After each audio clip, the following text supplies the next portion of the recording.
Today's topic, flat feet. Let's dive in.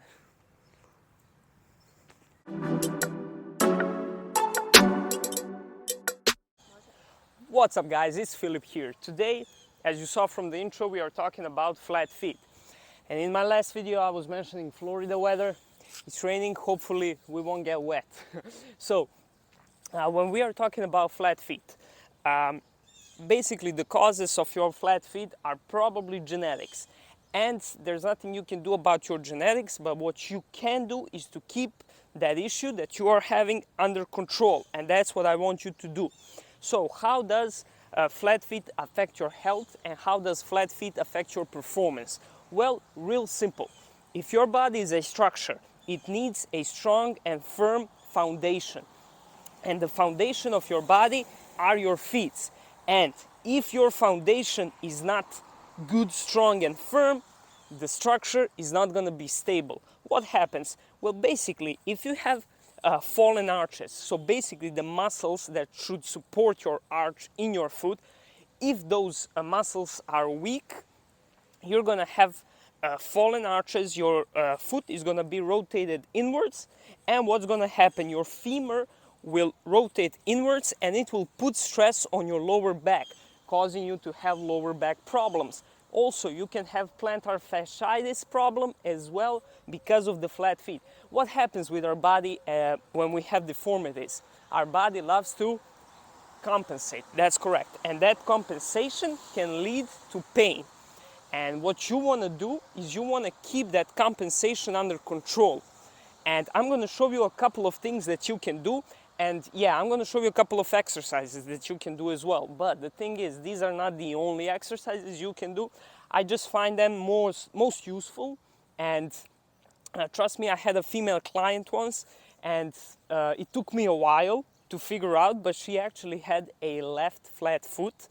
And once I figured it out, once I diagnosed her problem, we could put our time, focus and energy into solving that issue. And it helped her a lot, and now she can keep this deformity that she has under control, and it's not affecting her performance as much. And I'm going to show you a couple of things that you can do in order to keep the issue you're having under control. Let's dive in. The first thing you need to do is to diagnose if you have flat feet and how big of a problem is it for you. And there are practically 3 tests that you can do. All of them are real simple, and I'm going to show you real quick. The first thing is to look at the sole of your shoe. So basically, if this part right here is worn out, and sorry if my shoe is wet, but it's been raining here, and if this part right here is worn out, that pretty much means that you have flat feet. And this is the simplest test you can do. The other one you can do is to practically take your shoe off. I'm not going to take it off because as you can see, but your arch is right here, and I want you to take one of your fingers and stick it under the arch. If it fits, that's good. If it doesn't fit, that means you have fallen arches and you have flat feet. And the last thing is, you want someone to look at you from behind, and they should look at your Achilles tendons. And what are those? So basically, I'm going to turn right here, and right here you got your Achilles tendons. All right? And if one of them or both are turning inwards like this, that means your arches are fallen. If they are upright, that means your feet are good. So the first thing I want you to do is to diagnose if you have flat feet and what severity of the problem you have. And now I'm going to show you a couple of exercises that you can do in order to strengthen the muscles that support that arch. So let's go. All right, I'm not the regular physical therapist that's going to tell you the basics. We all know that you can use a ball like a baseball ball or a tennis ball, and of course you can roll your feet on the ball, try to work that arch a little bit.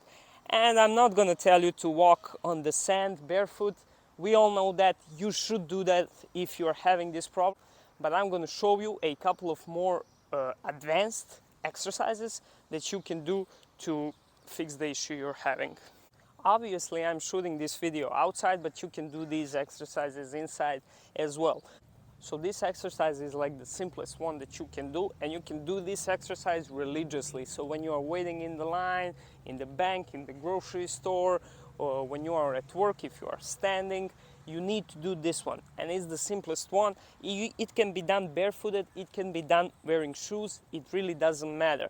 What you will do is you will do this movement right here, and as you can see, I'm putting pressure right here on my outer part of my feet.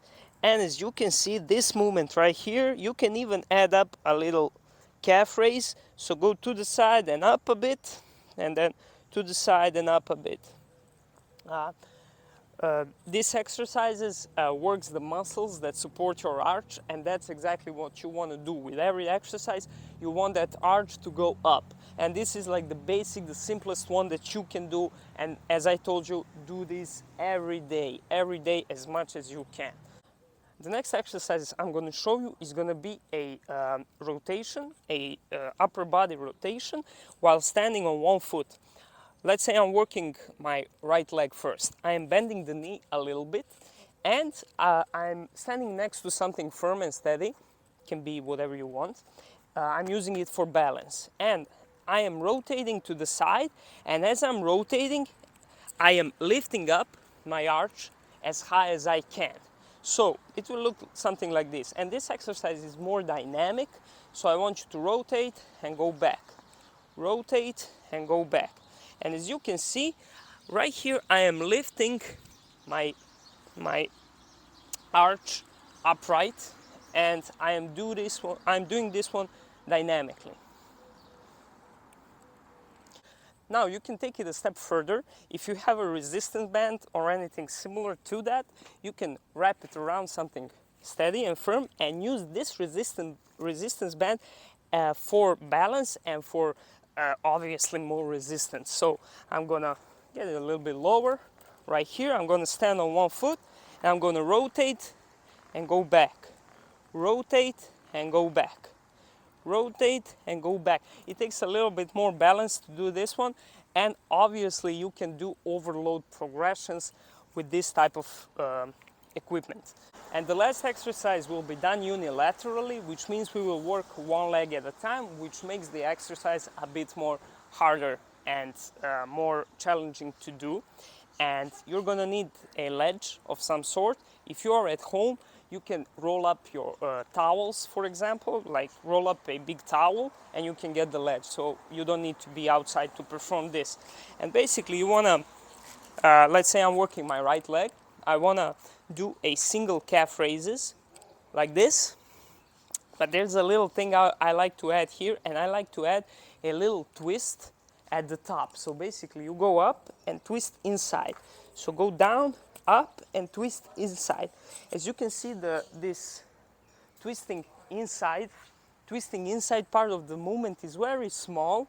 It's very small, but it makes a hell of a lot difference. So go up and twist inside, and this really works the muscles that support that arch, which is exactly what you want to do. You want to make them strong, and you want to build endurance in those muscles. Okay, stop. The single most important step when trying to fix your flat feet issue is to not, and let me repeat, to not buy custom orthotic shoe wear or shoe insoles that mask the issue of flat feet. Your muscles that hold and support the arch are already weak, and if you buy those shoe insoles or custom orthotics, you will make those muscles work less and they will become weaker because of that. And what you are doing, you are just masking the issue that you are having, and it will do more harm than good for you. So please don't buy any of those. You should focus on building strength and endurance in your muscles that support the arch. And the last thing I'm going to show you is a stretch that you can do. Always, I'm a PT, we have to finish off with a stretch. So because your femur is probably rotated inwards, that means that your adductors that are right here, that they are super tense, and you want to stretch them out and make the get the mobility. And basically one of my favorite stretches is going to be right here, the runner stretch. But I want you to put one of your arms on the floor right here, and then rotate your upper body like this and hold this stretch for, of course, more than 15 seconds, because as I mentioned previously, it takes around 15 seconds for our muscles to send the signal up to the brain, and then brain process that signal and sends another one back to the muscles, and then it tells muscles to relax. And that's why you need to hold any stretch you're doing for over 15 seconds. And you can perform this stretch daily. It's super helpful for your hips as well, because having tight hips can lead to multiple different issues, and you want to have your hips loose.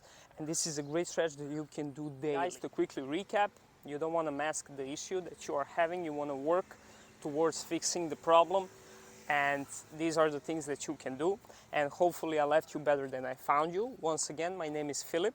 If you need any help, comment down below or send me an email. Go to my website, check it out. And yeah, thanks a lot for watching, and I see you at the next video. Take care. Bye-bye.